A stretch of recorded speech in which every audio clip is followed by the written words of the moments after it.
இன்றைய காலகட்டத்தில் நாம் வாழும் உலகம் வளர்ச்சியில் முன்னேறி இருந்தாலும் மன நிம்மதியில் பின்னடைந்து வருகிறது. பொருளாதார போட்டி, புகழின் ஆசை, தவறான பழக்க வழக்கங்கள், மதிப்பிழந்த மனித உறவுகள், இவை அனைத்தும் மனிதனை தவறான பாதையில் இழுத்துச் செல்கின்றன. எது சரி தவறு என்பதை சிந்திக்காமல் உடனடி இன்பத்திற்காக பலர் தம் வாழ்க்கை பாதையை தவறாக தேர்வு செய்து இன்று மன நிம்மதி இல்லாமல் அலக்களிக்கப்படுகின்றனர். இந்த சூழலில் சரியான வழி எது, தவறான வழி எது என்பதை சிந்திக்க வேண்டிய அவசியம் மிகவும் அதிகமாகி உள்ளது. அந்த சிந்தனையின் ஒரு பகுதியாகவே இந்த நிகழ்ச்சியை உங்கள் முன்னால் நாங்கள் வைக்கின்றோம். நம்முடைய மார்க்கம் இஸ்லாம். இஸ்லாம் என்ற சொல்லை அமைதி என்பதிலிருந்து வந்தது. அதனால் தான் இஸ்லாம் தனி மனிதனையும் சமூகத்தையும் அமைதியுடன் மாற்றும் இனிய மார்க்கமாக விளங்கியது. இஸ்லாம் மனிதனை மனிதனாக வாழ கற்றுத்தரும் மார்க்கம். அல்லாஹ் தம் திருமறையாம் குர்ஆனில் கூறுகிறான். சூரா தாஹா 124வது வசனம், வமன் அஹ்ரல அந்துக்ரி ஃபஇன்னல மஈஷதன் லன்கா. என் நினைவிலிருந்து அல்லாஹ்வின் வழியிலிருந்து விலகிச் செல்லும் மனிதனுக்கு நிச்சயமாக ஒரு நெருக்கடியான நிம்மதி இல்லாத வாழ்க்கையே உண்டு. மனிதர்கள் தவறான வழிகளை பின்பற்றும் போது அவர் மன நிம்மதியை இழந்து அலக்களிக்கப்படும் வாழ்க்கையை வாழ்கின்றார் என்பது இந்த குர்ஆன் வசனம் தெளிவாக கூறுகின்றது. குர்ஆனில் தடை செய்யப்பட்ட குணங்களை பற்றி அல்லாஹ் தம் திருமறையாம் குர்ஆனில் கண்டித்து கூறியனவை.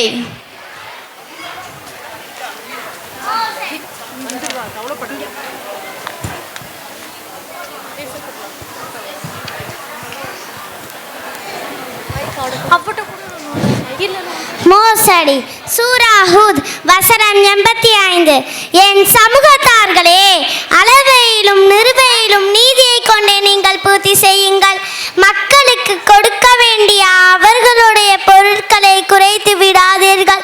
பூமியில் விஷமம் செய்து கொண்டு வரம்பு மீறி அலையாதீர்கள். நம்பிக்கை துரோகம். அல் அன்ஃபால் வசனம் 27. ஈமான் கொண்டவர்களை, நீங்கள் அல்லாஹ்வுக்கும் அவனுடைய தூதர்களுக்கும் மோசம் செய்யாதீர்கள். நீங்கள் அறிந்து கொண்டே உங்களிடம் உள்ள அமானித பொருட்களிலும் மோசம் செய்யாதீர்கள். பேராசை. சூரா தகாசுர் வசனம் 1-2. செல்வத்தை பெருக்கும் ஆசை உங்களில் அல்லாஹ்வின் விட்டு பராக்காக்கி விட்டது, நீங்கள் மன்னரையில் சந்திக்கும் வரை. இணை வைத்தல். சூரா நிசா வசனம் 48. நிச்சயமாக அல்லாஹ் தனக்கு இணை வைப்பதை மன்னிக்கவே மாட்டான். இதை தவிர மற்ற எதையும் தன் நாடியவர்களுக்கு மன்னிப்பான். யார் அல்லாஹ்விற்கு இணை வைக்கின்றார்களோ அவர்கள் நிச்சயமாக மிகப்பெரிய பாவத்தை கற்பனை செய்கிறார்கள். பெருமை. சூரா லுக்மான் அத்தியாயம் 31 வசனம் 18. இன்னும் நீ பெருமையுடனே மனிதர்களை புறக்கணித்து உன் முகத்தை திருப்பிக் கொள்ளாதே. பூமியில் கர்வம் கொண்டு நடக்காதே. நிச்சயமாக கர்வம் கொண்டு பெருமை அடிப்பவர்களை அல்லாஹ் நேசிப்பதில்லை. சூரா சுமர் அத்தியாயம் 39 வசனம் 72. பெருமையின் இருப்பிடம் நரகம்தான், அதில் அவர்கள் என்றென்றும் தங்குவார்கள். அகங்காரிகளின் இருப்பிடம் மிக கெட்டது. சூரா அல் பக்கரா அத்தியாயம் 2 வசனம் 34. இப்லீஸ் பெருமை அடைந்து மறுத்தான், அவன் காஃபிர்களில் ஒருவனாகிவிட்டான். சூரா அல் ஹுஜராத் வசனம் 12. முக்மீன்களே, சந்தேகமான பல எண்ணங்களிலிருந்து விலகிக் கொள்ளுங்கள், ஏனெனில் நிச்சயமாக பல எண்ணங்களில் பாவங்களாக இருக்கும். பிறர் குறையை நீங்கள் துருவி துருவி ஆராய்ந்து கொண்டிராதீர்கள். அன்றையும் சிலரை பற்றி புறம் பேச வேண்டாம். உங்களில் எவராவது தம்முடைய இறந்த சகோதரின் மாமிசத்தை புசிக்க விரும்புவாரா? இல்லை, அதனை நீங்கள் வெறுப்பீர்கள். இன்னும் அல்லாஹ்வை அஞ்சுங்கள். அல்லாஹ் நிச்சயமாக பாவத்தில் மீள்வதை அல்லாஹ் ஏற்றுக்கொள்பவன். கொலை. சூரா நிசா வசனம் 93. எவரேனும் ஒருவன் ஒரு முக்மீனை வேண்டும் என்று கொலை செய்வாராயி அவனுக்குரிய தண்டனை நரகமே ஆகும், என்றென்றும் அங்கே தங்குவான். அல்லாஹ் அவன் மீது கோபம் கொள்கிறான், இன்னும் அவனை சபிக்கிறான். அவனுக்கு மகத்தான வேதனையையும் அல்லாஹ் தயாரித்திருக்கிறான். அநியாயம் செய்தல். சூரா அந்நஹல் வசனம் 90. நிச்சயமாக அல்லாஹ் நீதி செலுத்துமாறும் நன்மை செய்யுமாறும் உறவினர்கள் கொடுப்பதையும் கொண்டு உங்களை ஏவுகின்றான். அன்று மானக்கேடான காரியங்கள், பாவங்கள், அக்கிரமங்கள் செய்தல் ஆகியவற்றை விட்டு உங்களை விலக்குகின்றான். நீங்கள் நினைவு கூர்ந்து சிந்திப்பதற்காக அவன் உங்களுக்கு நல்லுபதேசம் செய்கிறான். சூரா அல் வசனம் 135. நிச்சயமாக அநியாயக்காரர்கள் வெற்றி பெற மாட்டார்கள். வெறுப்பு. சூரா அல் மாயிதா வசனம் 8.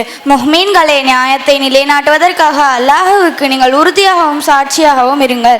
எந்த ஒரு கூட்டத்தார் மீதும் நீங்கள் கொண்டுள்ள வெறுப்பு நீதி செய்யாமல் இருக்க உங்களை தூண்ட வேண்டாம். நீதி செய்யுங்கள், இதுவே தக்வாவுக்கும் பயபக்திக்கும் மிக நெருக்கமாகும். அல்லாஹுவை அஞ்சுங்கள், நிச்சயமாக அல்லாஹ் நீங்கள் செய்பவரை எல்லாம் நன்கு அறிந்தவனாக இருக்கின்றான்.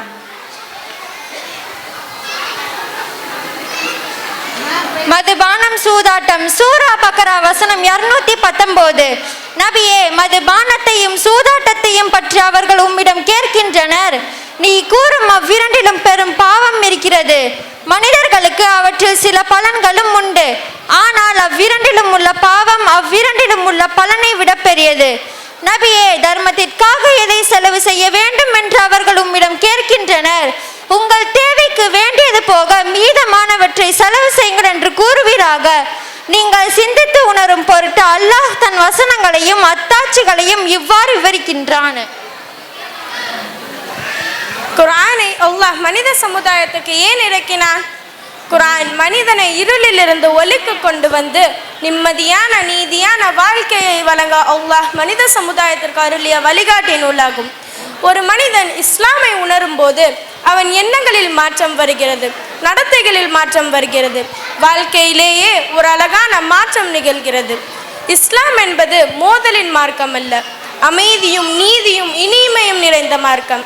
இஸ்லாம் மனிதர்களை அமைதியாக வாழ, பிறரை மதிக்க, அன்புடன் நடந்து கொள்ள, அநியாயத்தை தவிர்க்க, மன்னிப்பையும் பொறுமையையும் கடைபிடிக்க, பெண்களுக்கு மரியாதை செய்ய, பெற்றோர்களுக்கு பணிவு தர, ஏழைகளுக்கு உதவி செய்ய, அனைவருக்கும் நீதியாக வாழ வலியுறுத்துகிறது.